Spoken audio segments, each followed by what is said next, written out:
औज़ुबिल्लाहि मिनश्शैतानिर्रजीम बिस्मिल्लाहिर्रहमानिर्रहीम अल्लाहुम्मा कुल्लि वलिय्यिकल हुज्जत इब्निल हसन सलावातुका अलैहि वला आबाइही फ़ी हाज़िहि स्साअ व फ़ी कुल्लि साअ वलिय्यन व हाफ़िज़न व क़ाइदन व नासिरन व दलीलन व ऐनन व हत्ता तुस्किनहु अर्ज़का व तुमत्तिअहु फ़ीहा तवीला।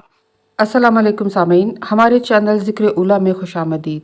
मैं आज आपके सामने इल्लामा लाजपाल हुसैन की तसनीफ़ दर तक़वा से इक़्तिबास पेश कर रही हूँ, जिसका बुनियादी मकसद आपकी खिदमत में ऐसा इल्म बयान करना है जिससे लोगों में ऐसा शऊर बेदार हो कि जिससे शयातीन की चालों, हरबों और गुमराह कुन ख़यालात से बचा जाए।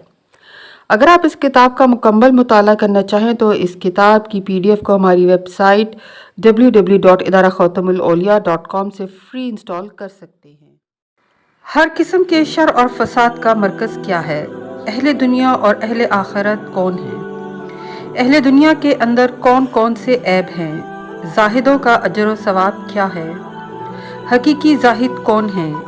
बनी इसराइल के जाहिदों की तादाद ज़्यादा है या उम्मत मोहम्मदी के?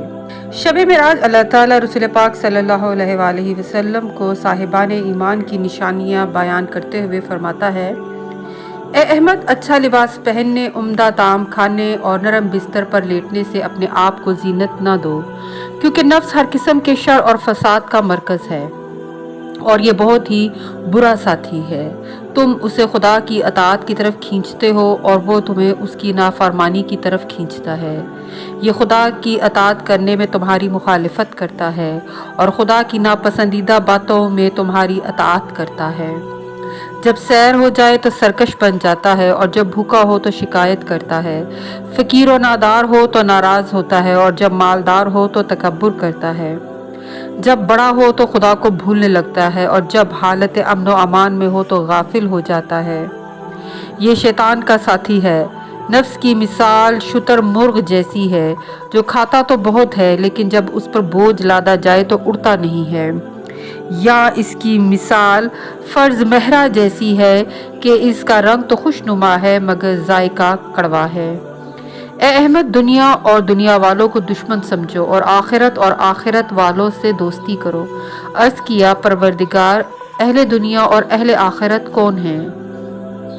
फरमाया, अहले दुनिया वो है जिनका खाना, हंसना, सोना और नाराज़ होना ज़्यादा हो और रज़ा व खुशनुदी कम। जिससे बुराई करते हैं उससे मुआज़रत तलब नहीं करते और जो उससे मुआज़रत करे उसकी मुआज़रत कबूल नहीं करते।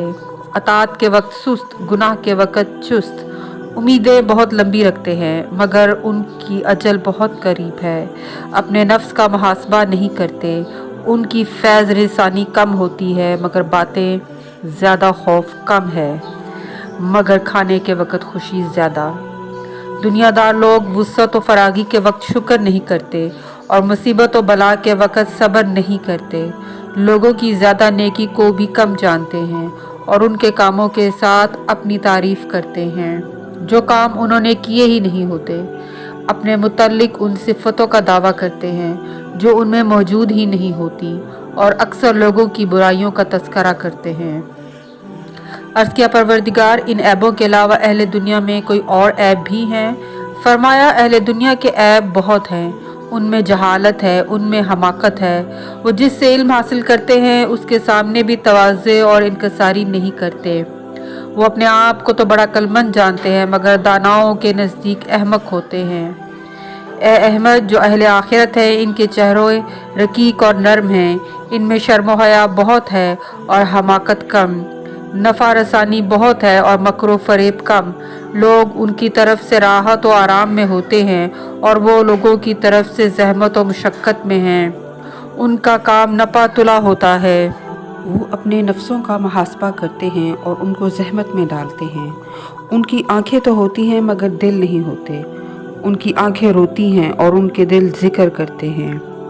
जब आम लोग गाफिलों में लिखे जाएं तो ये ज़ाकिरों में लिखे जाते हैं।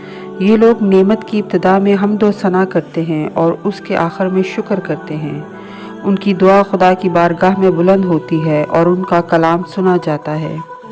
मलाइका उनसे खुश होते हैं। उनकी दुआ अफलाक के हजाबों की तरह गर्दिश करती है। खुदा उनके काम करने से इस तरह मोहब्बत करता है जिस तरह एक वालदा अपने बच्चे से प्यार करती है। اہل آخرت چشم زدن کے لیے بھی خدا سے غافل نہیں ہوتے، اور وہ بہت کھانے، بہت بولنے اور بہت لباس پہننے کا ارادہ بھی نہیں کرتے۔ ان کے نزدیک سب لوگ مردہ ہیں۔ ہاں، اگر زندہ ہے جو کبھی نہیں مرتا اور کریم بھی ہے تو وہ صرف خدا ہے۔ خدا وہ کریم ہے جو ازراہ کرم روگردانی کرنے والوں کو اپنی طرف بلاتا ہے اور ازروہ لطف متوجہ ہونے والوں پر نظر کرم میں اضافہ کرتا ہے۔ الغرض ان لوگوں کی نگاہ میں دنیا اور آخرت ایک ہو چکی ہیں۔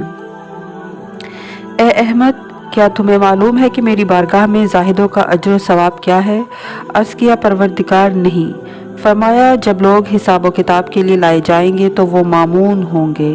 کم از کم وہ چیز جو میں آخرت میں زاہدوں کو عطا کروں گا وہ یہ ہوگی کہ میں تمام جنتوں کی کنجیاں ان کو دے دوں گا تاکہ جس دروازے کو چاہیں کھول کر جنت میں داخل ہو جائیں، اور میں ان سے اپنا چہرہ نہیں چھپاؤں گا اور ان کو اپنے کلام کی مختلف لذتوں سے نوازوں گا اور ان کو بہترین جگہ پر بٹھاؤں گا، اور دنیا میں انہوں نے جو کچھ کیا اور جو رنج و الم اٹھائے وہ ان کو یاد دلاؤں گا، اور ان کے لیے 4 دروازے کھولوں گا۔ ایک دروازہ وہ ہوگا جس سے ہر صبح و شام میری طرف سے تحفے اور ہدیے ان تک پہنچیں گے۔ دوسرا دروازہ وہ ہوگا جس سے بغیر کسی قسم کی زحمت کے میری طرف نگاہ کریں گے۔ تیسرا دروازہ وہ ہوگا جس سے جہنمیوں کا مشاہدہ کریں گے اور دیکھیں گے کہ ظالموں کو کس طرح عذاب ہو رہا ہے، اور چوتھا دروازہ وہ ہوگا جس سے حور و غلمان ان کی خدمت میں آئیں گے۔ عرض کیا پروردگار، یہ زاہد کون ہیں جن کی تو نے یہ توصیف کی ہے؟ فرمایا حقیقی زاہد وہ ہے جس کا نہ کوئی گھر ہے جس کے خراب ہونے کا اسے غم ہو، اور نہ کوئی بیٹا ہے جس کے مرنے کا اسے صدمہ ہو، اور نہ کوئی ملکیت ہے جس کے ضائع ہونے پر اسے ملال ہو، اور نہ وہ کسی ایسے انسان کو جانتا ہے جو چشم زدن کے لیے اسے یاد خدا سے غافل کر دے، نہ اس کے پاس کوئی زائد طعام ہے جس کا اسے سوال کیا جائے، اور نہ ہی اس کے پاس کوئی نرم و نازک کپڑا ہے۔ اے احمد، زاہدوں کے چہرے شب بیداری کی مشقت اور دن کے روزے رکھنے کی وجہ سے زرد ہوتے ہیں، اور ان کی زبانیں ذکر خدا کرنے کی وجہ سے تھکی ہوتی ہیں۔ ان کے دل ان کے سینوں میں ہوا و ہوس کی مخالفت کی وجہ سے زخمی ہیں۔ انہوں نے زیادہ خاموش رہنے کی وجہ سے اپنے نفسوں پر بہت تنگی کی ہے، اور انہوں نے مقدور بھر اللہ کی عبادت و اطاعت کی مشقت گوارا کی ہے۔ انہیں جہنم کا خوف ہے، نہ جنت کا شوق، اور نہ ہی وہ ملکوت سماوی و ارضی پر نگاہ کرتے ہیں۔ وہ صرف خدا کو لائق عبادت سمجھ کر اس کی عبادت کرتے ہیں۔ اے احمد، یہ انبیاء اور تیری امت اور دوسری امت کے صدیقوں اور شہیدوں کا درجہ ہے۔ عرض کیا پروردگار، میری امت کے زاہد زیادہ ہیں یا بنی اسرائیل کے؟ فرمایا بنی اسرائیل کے زاہد تمہارے زاہدوں کے مقابلے میں اس قدر کم ہیں جیسے سفید رنگ کی گائے میں خال خال سیاہ بال۔ عرض کیا ایسا کس طرح ممکن ہے جبکہ بنی اسرائیل کی تعداد خاصی زیادہ ہے؟ فرمایا اس لیے کہ انہوں نے یقین کے بعد شک اور اقرار کے بعد انکار کیا۔ جناب رسول خدا فرماتے ہیں کہ یہ مزدہ جان فضا سن کر میں نے خالق کی حمد و ثنا کی اور اس کا شکر ادا کیا، اور اپنی امت کے زاہدوں کے لیے حفظ و سلامتی، رحمت و برکت اور ہر قسم کی خیر و خوبی کی دعا کی۔